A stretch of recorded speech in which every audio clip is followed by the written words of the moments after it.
Assalamualaikum warahmatullahi wabarakatuh. Ketemu lagi dengan saya Pak Edi T Channel.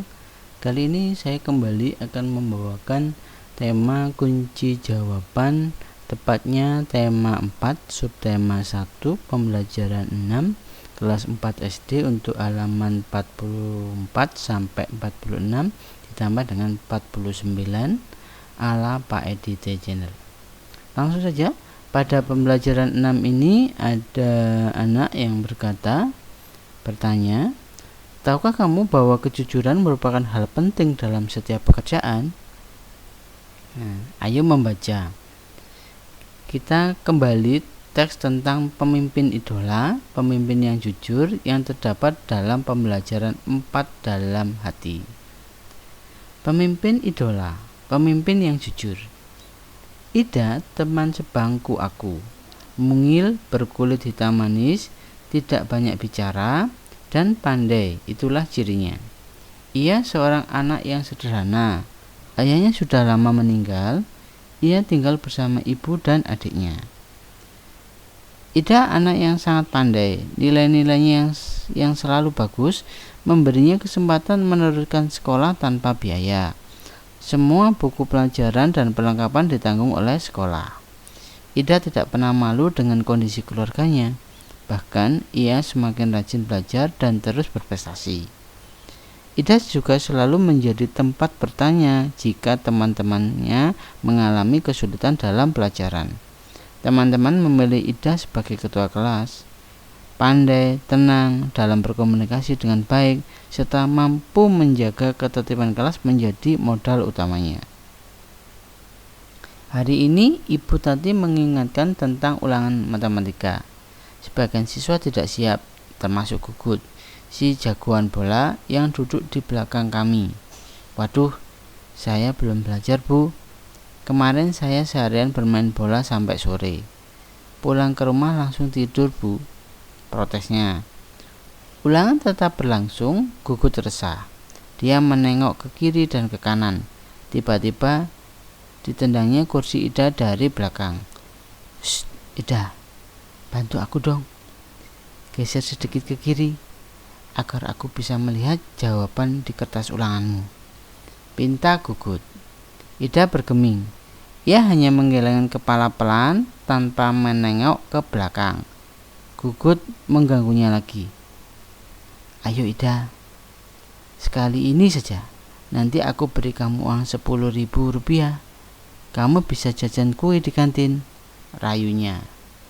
Gugut tahu benar Ida tidak pernah jajan di kantin. Ibunya tidak memberinya bekal uang jajan. Ida selalu membawa sebungkus nasi dan lauk dari rumah. Namun di luar dugaan Gugut, Ida tidak terusik.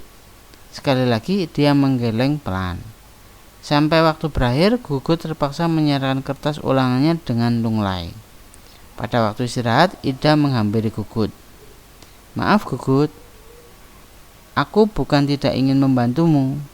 Menyontek dan memberi contekan kepada teman adalah perbuatan tidak jujur. Bahkan perbuatan tersebut bisa dianggap sebagai korupsi kecil-kecilan," katanya kepada Gugut. "Ah Ida, masa menyontek sekali aja dianggap korupsi? Setauku korupsi nilainya miliaran dan hanya dilakukan oleh pejabat berkuasa," kata Gugut. "Gugut, justru kita harus melatih diri. Korupsi dan menyontek sama-sama mengambil hak orang lain. Bernilai kecil atau besar tetap saja tidak jujur. Kita membiasakan diri bertingkah laku lurus. Mudah-mudahan ketika besar nanti kita tidak akan tergoda untuk melakukan korupsi dalam bentuk apapun," Ida menambahkan dengan panjang lebar. Aku dan teman-teman sekelas yang ikut mendengarkan percakapan Ida dan Gugut terdiam setuju. Memang tidak salah kami memilih Ida sebagai pemimpin di kelas. Tidak sekedar pandai, dia juga patut dijadikan teladan. Buatlah pertanyaan sebanyak-banyaknya tentang cerita di atas. Berikan pertanyaan kepada teman di sebelahmu untuk dijawab. Tulislah pertanyaanmu pada tempat di bawah ini. 1. Mengapa Ida dipilih menjadi ketua kelas? 2. Siapa yang ingin menyontek saat ulangan? 3. Apa nasihat Ida untuk Gugut yang menyontek? 4. Bagaimana cara Ida mengerjakan ulangan? 5. Di mana Ida dan Gugut mengerjakan ulangan? Banyak ya, kan banyak beberapa pertanyaan-pertanyaan mengenai cerita di atas.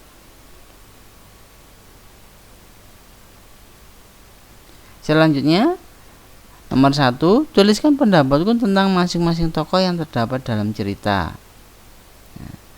Tokoh Ida sifatnya jujur, sederhana, rajin belajar, pandai. Ini pandai. Yang tokoh yang kedua, Gugut, sifatnya tidak jujur saat ulangan, tidak rajin belajar, dan pemalas. Nomor 2, tuliskan pendapatku tentang konflik yang terjadi. Konfliknya adalah Gugut ingin mencontek saat ulangan kepada Ida, dan Ida tidak memberikan contekannya. Nomor 3, tuliskan pendapatmu tentang pesan moral yang terdapat dalam cerita. Pesannya adalah kita harus jujur dimulai sejak dini sehingga akan terbiasa jujur. Karena jujur itu bisa merugikan orang lain dan membuat kita tidak dipercaya orang lain. Jadi kita harus jujur biar tidak merugikan orang lain dan membuat kita dipercaya orang lain, gitu ya. Juga untuk membiasakan biar kita tidak korupsi, walaupun hanya kecil-kecilan. Itu salah satu pesan moral yang diberikan pada cerita ini. Ayo renungkan. Setelah belajar selama 1 pekan, renungkanlah hal-hal penting apa saja yang kamu pelajari dalam 1 pekan ini.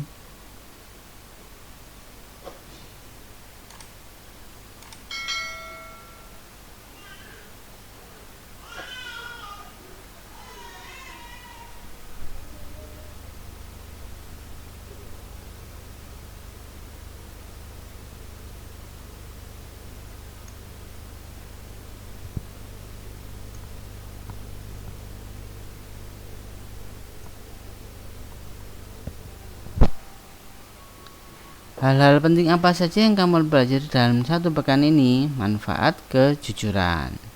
Apa manfaat pelajaran tersebut untuk dirimu, orang lain, dan lingkungan? 1. Manfaat kejujuran pada 1. Diri sendiri.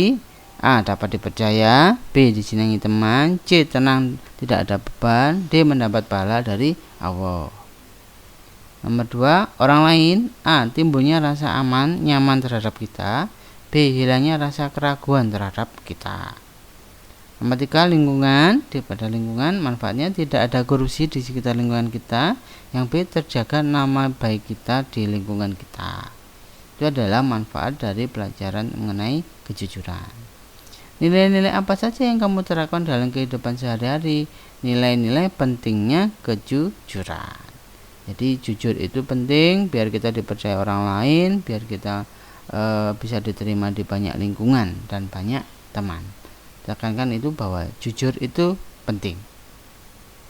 Baik, kiranya itu pertemuan kali ini. Saya ucapkan terima kasih banyak. Semoga ini bermanfaat dengan baik. Mohon maaf jika ada kesalahan. Pesan saya, jaga kesehatan biar selalu sehat selalu. Tetap semangat di dalam belajar dalam situasi apapun. Tetap sholat biar selamat dunia dan akhirat. Dan tolong diklik subscribe, like, and share karena subscribe ini gratis. Dari saya cukup sekian, saya akhiri. Wassalamualaikum warahmatullahi wabarakatuh.